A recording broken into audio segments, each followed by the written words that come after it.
You're listening to The Secrets of Star Trek, where we discuss the hidden layers and deeper meanings found in all the Star Trek TV series, movies, and more. And today we're discussing the second season Voyager episode, Sequitur. I'm Dom Bettinelli, and joining me today on the panel are Father Jason Tyler. Hey, Father. Hello. And Jimmy Akin. Hey, Jimmy. Non sequitur, that doesn't follow. You are correct, sir. So be sure to stick around to the end of the episode. We do have more of your great listener feedback, and I want to encourage you to like The Secrets of Star Trek wherever you find us on Facebook. We're at facebook.com/StarQuestMedia. You can retweet us on X. You can find us on YouTube. We can watch the show and leave us comments wherever you find us. That's one of the ways we get your feedback that we like to share on the show. So, non sequitur, Jimmy, can you give us a recap of what happens in this episode? This week, Harry Kim wakes up in San Francisco, but it isn't the past, it's the present day, and he learns that instead of him, his best friend was on Voyager when it was lost, and that Tom Paris wasn't on it either. Tom is now a drunk loser hanging out in a pool hall in France. However, Harry is leading a happy and successful life on Earth, but he realizes he needs to get back, and he meets an alien that looks human, but who says that Harry is in some kind of alternate reality because of a shuttle accident he was in. The alien then gives him some kind of device to take him back to where the time stream intersects with the space near Earth, and Harry decides to take some kind of desperate gamble to get back, even though the aliens have warned him that it may not work. Now, this won't be easy because Starfleet security is suspicious of Harry, and he is under some kind of 24th century equivalent of house arrest. But with help from Harry, with help from, Tom, he steals a prototype runabout, and the two of them head for the intersection with the time stream to try to recreate the accident. Running from Federation forces, the runabout is fatally damaged, but loser Tom forces Harry into the transporter just before it blows up. This transport is the final condition needed to recreate the accident, and Harry does find himself back in his own timeline. Afterwards, on Voyager, he tells non-loser Tom, "I owe you one." The end. Some kind of thing, yeah, here or there. Some kind of story, you know. Father Tyler, what did you think of this one? You know, I liked it overall. I remember watching it for the first time and thinking like Harry Kim himself, like, what's going on here? Are we in the past? Is this some kind of flashback? And then it turns out we get something like It's a Wonderful Life meets Star Trek Voyager in terms of seeing what could have been if Harry had stayed back on Earth. The one thing I thought that was a big missed opportunity, though, was not having Harry at some point in the episode desire to stay in that timeline. I mean, as Cosimo pointed out, there was a lot going right for Harry, and I would have kind of liked to have seen Harry want to stay there, and then something happened, maybe his encounter with Tom Paris or whatever, something that moves Harry to have that change to say, no, I have to fix this, I have to go back and set things right for Tom Paris' sake or whatever. But even with that, I still liked it overall. Not the greatest, but a decent episode. How about you, Jimmy? Yeah, I liked it too. I liked how Harry, as soon as he's back, he starts ticking through the options of what this could be. Is this a simulation? Is it a holodeck? Is it a time travel? Is it a parallel dimension? Is it, he goes through all these possibilities. And so that was nice to have that consciously considered. It's an okay story. It has enormous amounts of contrivance in it.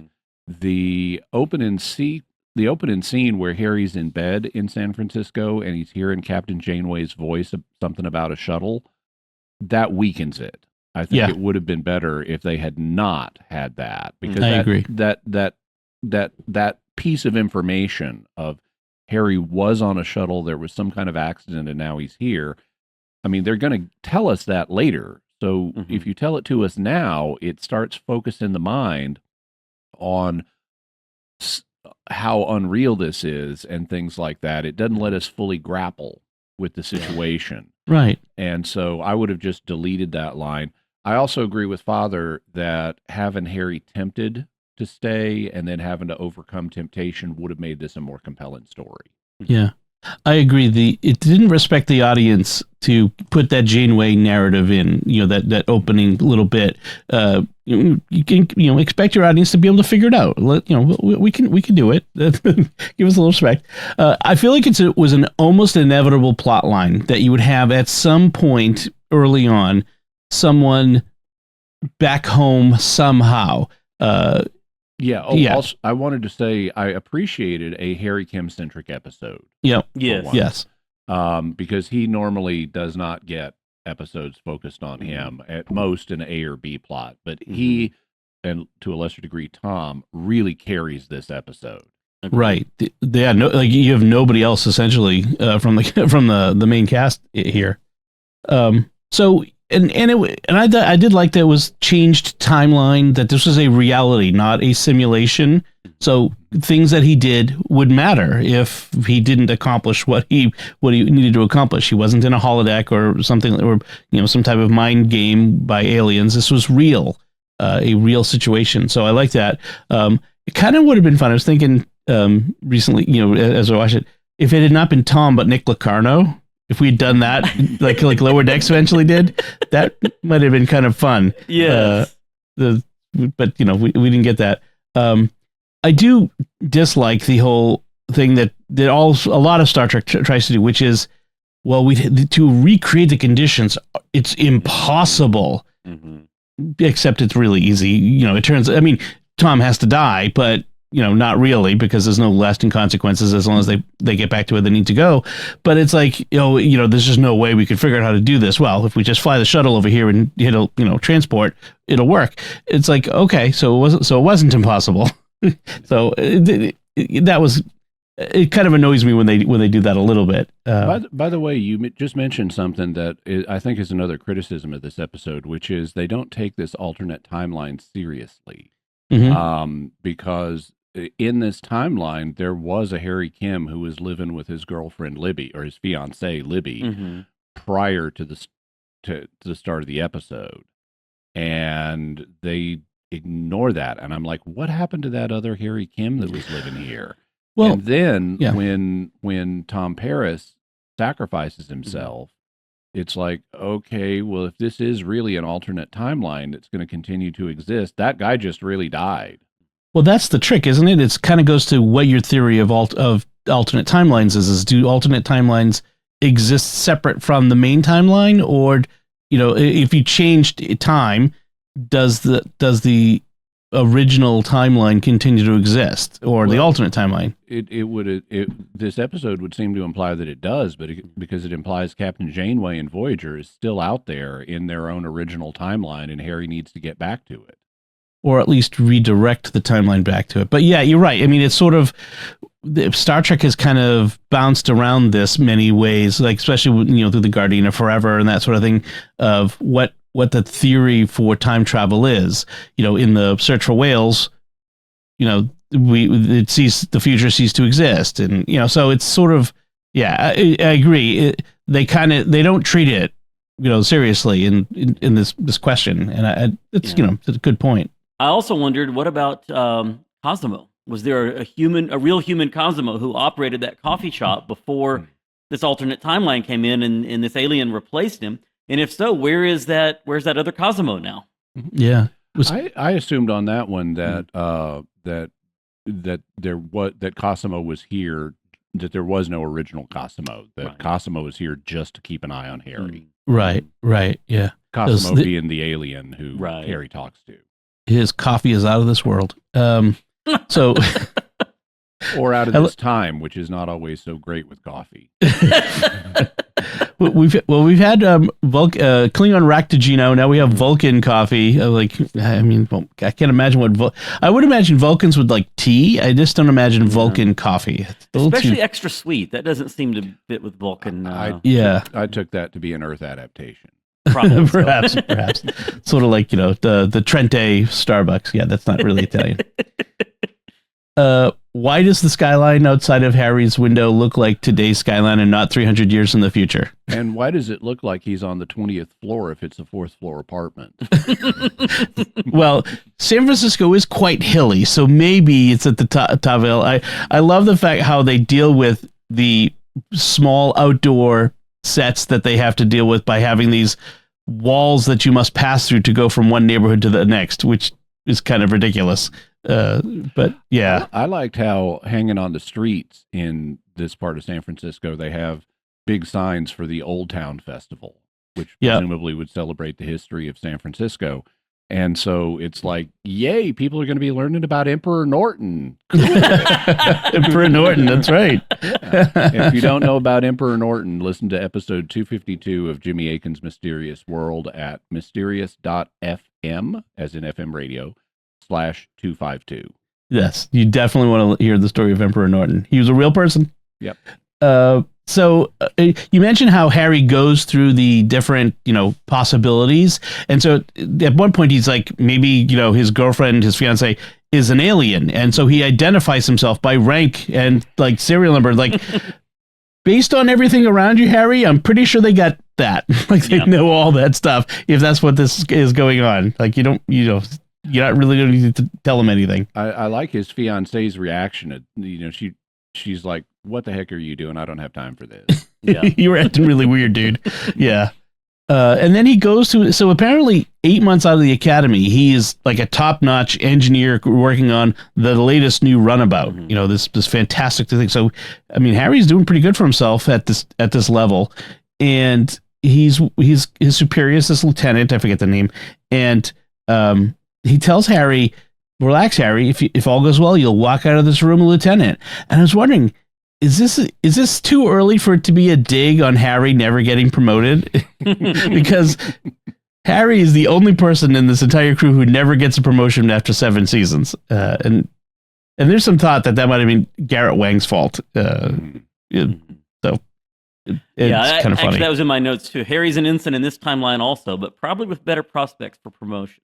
And again, if you haven't seen it, watch the Harry Kim Lower Decks episode because all of this stuff gets dealt with in a much funnier way.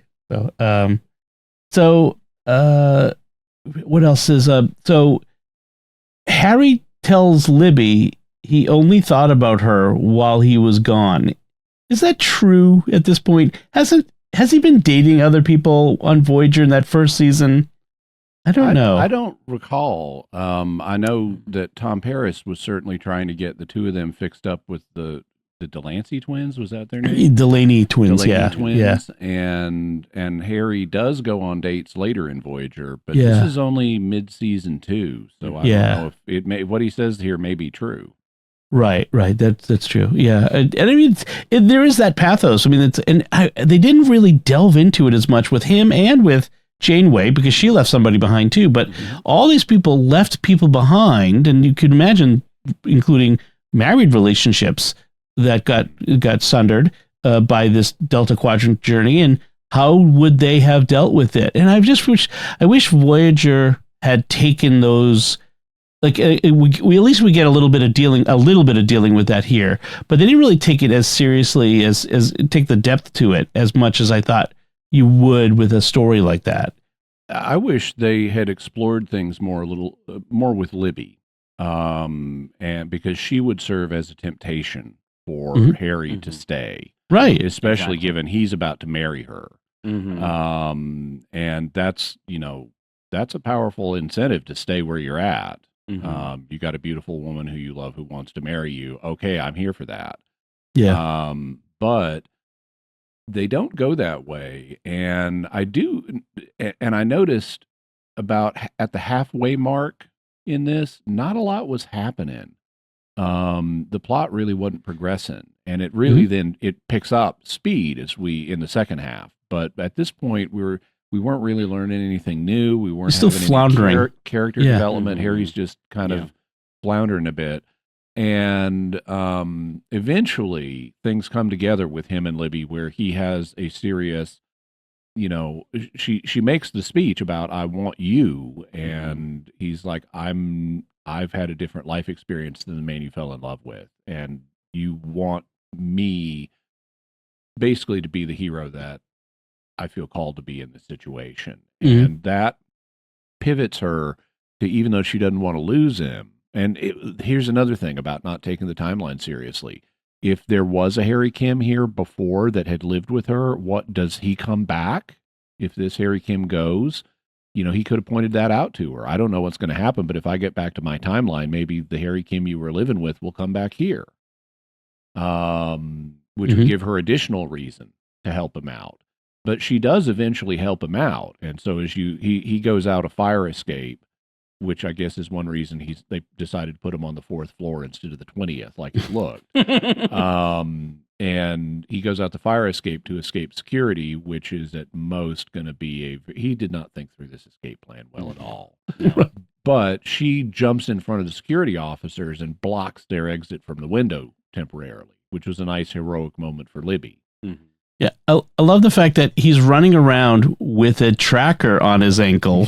Yeah. Like, that's not like, and they're chasing him. Like, I know, let's call security and say, hey, the guy with the tracker, beam him into a cell.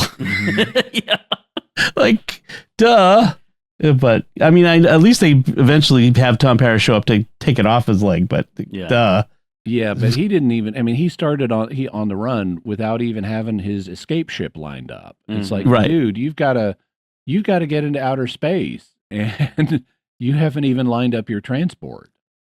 But going back to it, really, if you want to do this, get everything in place first, and then start tampering with the tracker. Don't tamper with the tracker before you've got all your ducks in a row. Yeah. Exactly.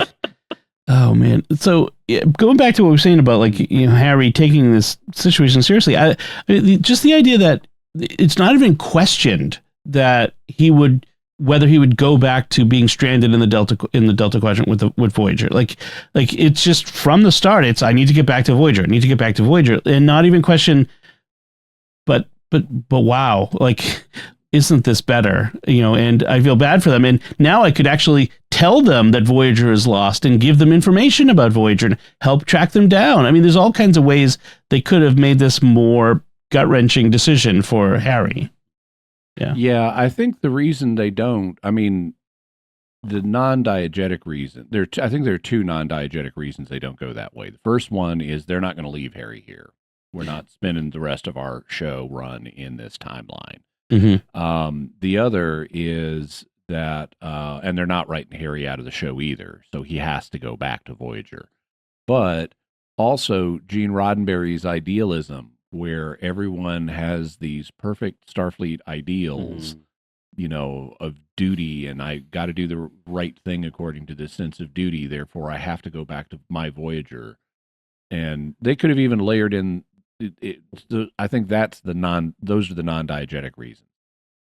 Diegetically, one of the things they could have said is, and Harry could have told this to Cosimo, is, I'm sorry, but Starfleet has protocols about timeline interference, and I can't stay in this timeline that I'm alien to. This is like the temporal prime directive. And so they could have provided that. Yeah. Also, the one thing that would have taken this to a Battlestar Galactica level of depth would be, Harry Kim have just been through a traumatic experience with my fellow crew members on Voyager. I have bonded with them now.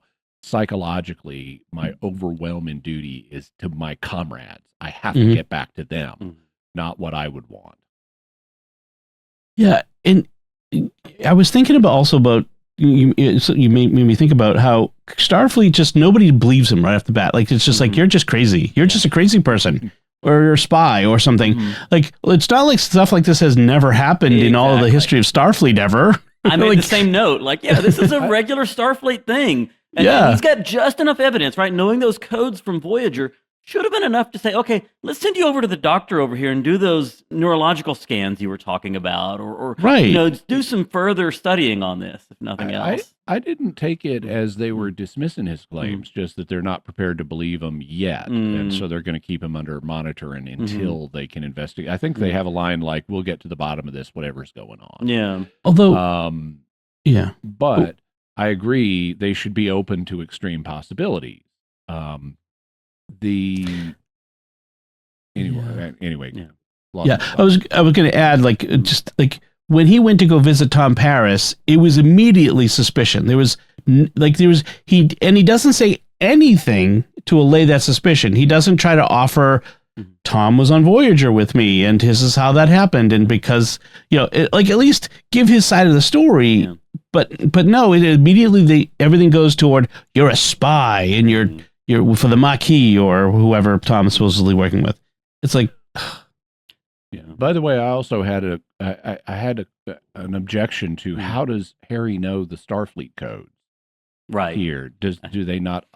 How would he have these? I think that the answer they want us to go with is because he was assigned to Voyager, he knew codes pertaining to Voyager, yes, and they had not been rescinded. Right.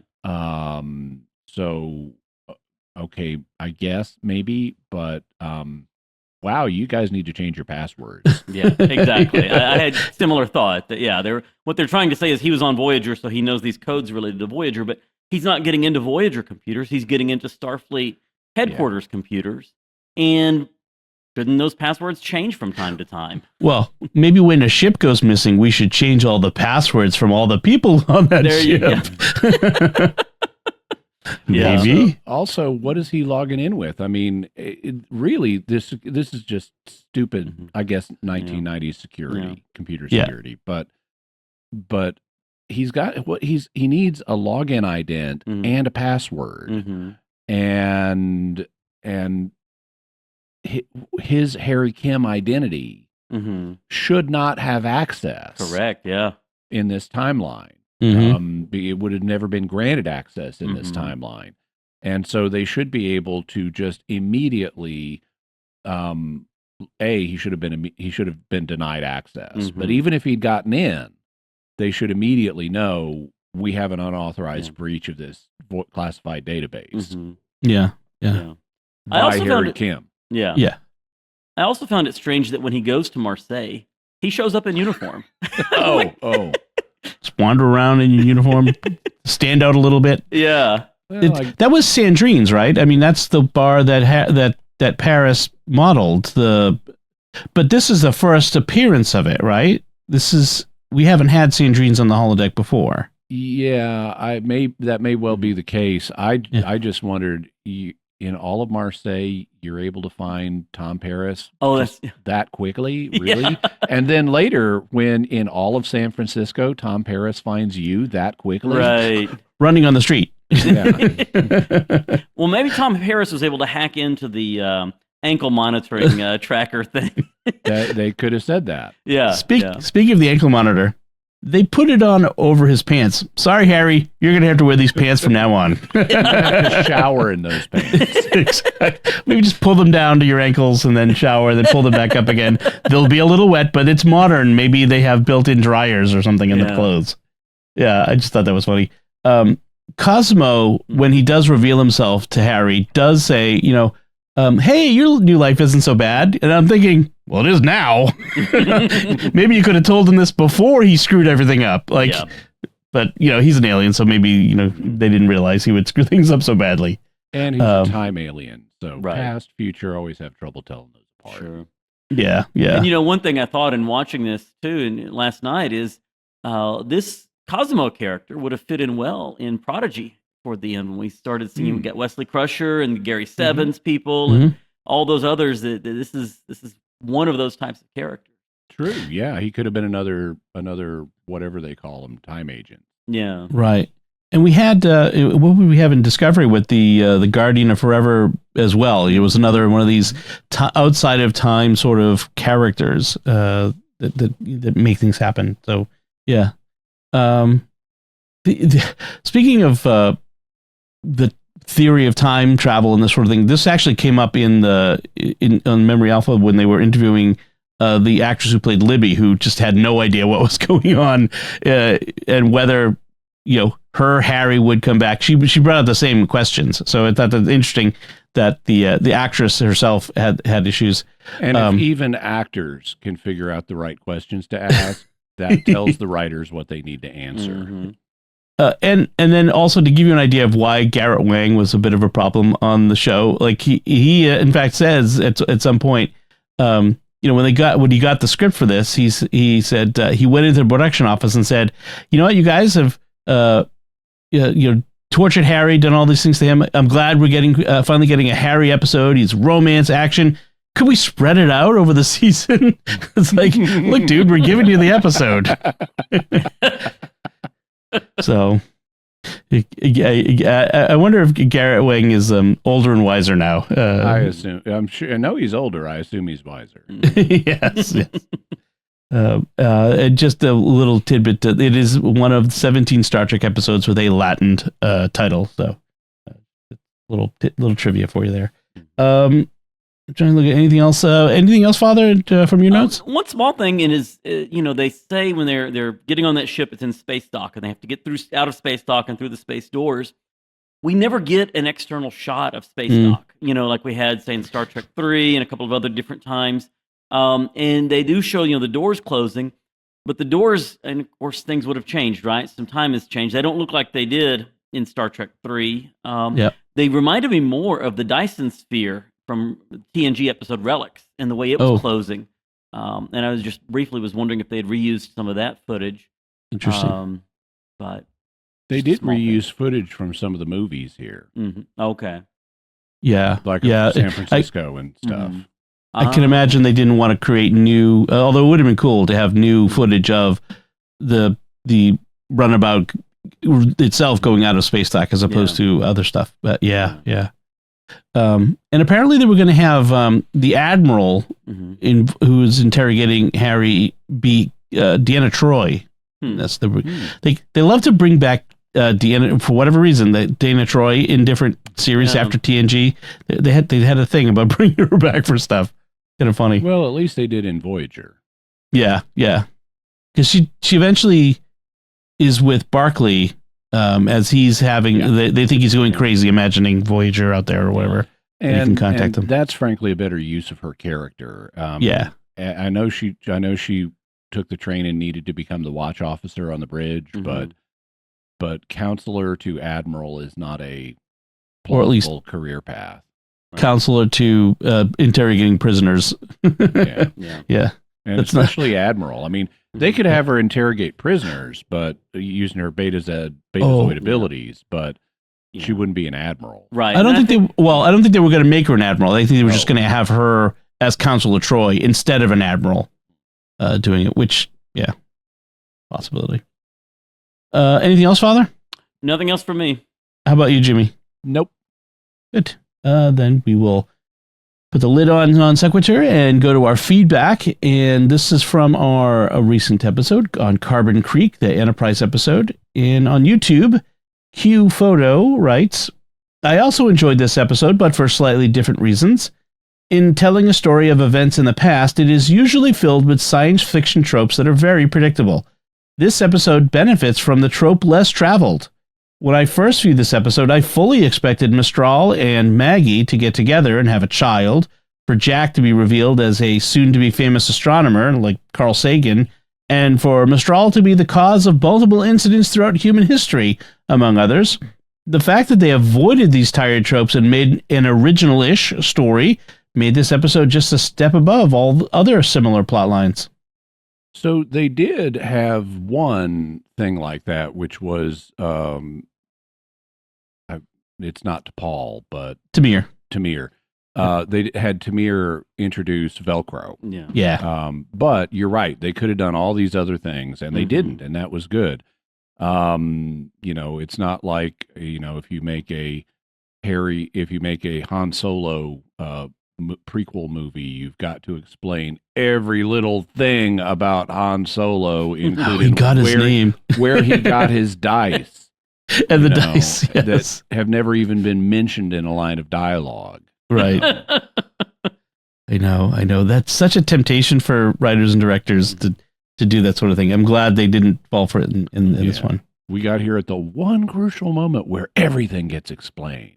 And nothing else happened in his entire life. Exactly. Your last name is Solo because you're traveling alone. One area where Carbon Creek, I think, benefits here is the fact that Star Trek has done so many time travel episodes. then, and this is not really a time travel episode, but it's similar in many ways. But having done so many time travel episodes, I'm sure the writers are like, okay, we've done X, Y, and Z already. Let's try to avoid repeating some of those this time. Right. Right, even down to the fact that it's not a time travel episode. There you go. Yeah, exactly. I think that is an excellent way of looking at it. Yeah, I agree. And then Redshirt 007 was commenting on a YouTube short, and if you're on YouTube, you can maybe see some of our shorts. I take excerpts from our show and put them out there as shorts. This one was about when Mistral chose to help the miners that were in the cave-in despite the non-interference directive, and he decided to choose to save lives, put that above all else. And so Redshirt 007 writes, I agree.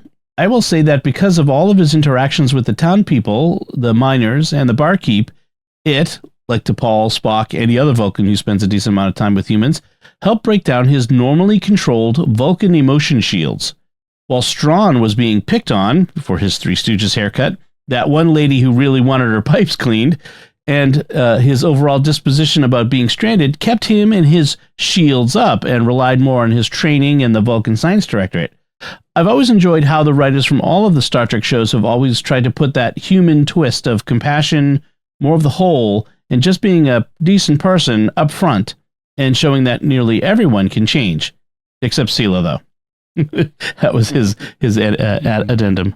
Yeah, Sela, as I mentioned before the show, is a character I hate. And I don't love to hate her, I just hate her. Because they've done Denise Crosby wrong. Indeed. They for people who may not remember, Sela is the half Romulan daughter of Tasha Yar, also played by Denise Crosby.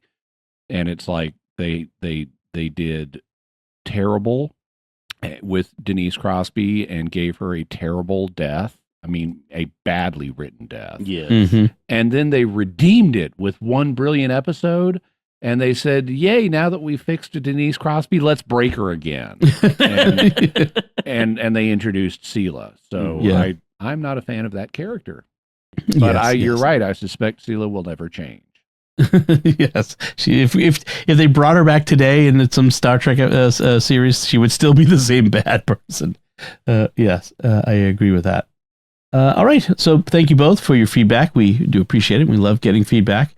Now we'd like to take a moment to thank our patrons who make it possible for us to create the Secrets of Star Trek, including Ray, Nicole, Daniel L, Malinowskigo, I hope I said that right, Malinowskigo, and Jenny N. Their generous donations at sqpn.com/give make it possible for us to continue the Secrets of Star Trek and all the shows at StarQuest. And you can join them by visiting sqpn.com/give. So that's it from us this time. What did you think of Non Sequitur? Let us know by commenting on the show at sqpn.com/trek, our Facebook page at facebook.com/StarQuestMedia, send an email to trek@sqpn.com, or visit our Discord community at sqpn.com/discord. And you can watch the Secrets of Star Trek on our YouTube channel at youtube.com/StarQuestMedia, where you should hit the bell to get notifications. Of course, subscribe first and leave us a comment. We'll be back next time when we'll be discussing the Enterprise episode, Minefield. Until then, Father Jason Tyler, thank you for joining me and sharing the Secrets of Star Trek. Thanks, Dom. Jimmy Akin, thank you as well. Thank you, and live long and prosper. And once again, I'm Dom Bettinelli. Thank you for listening to the Secrets of Star Trek on StarQuest, and remember, Harry will always be an ensign. Which is, I say mainly because I forgot to do the... I was going to say, that's not a quote from the episode. No, it isn't.